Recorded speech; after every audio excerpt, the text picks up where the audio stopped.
I'll never forget that day. I'd just moved to San Francisco.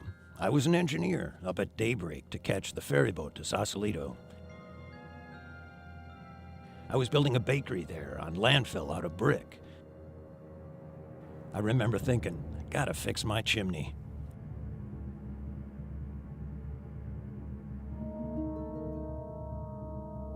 Market Street was busy for such an early hour. I made it, barely got to the ferry building in time. Clock said 5:12, and that's when the big quake hit.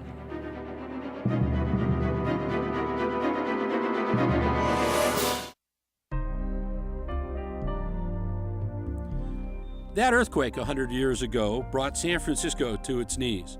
The city hall that had taken 28 years to build collapsed. Water mains ruptured and structures built of supple redwood to survive the quake burned by the thousands. When it was over, about the only things left were hard-learned lessons. Civil engineers have always learned from catastrophes.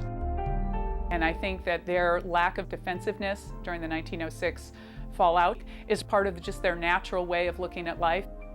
Engineers learned from structures that survived. The ferry tower had reinforcing rods. The St. Francis Hotel, steel columns.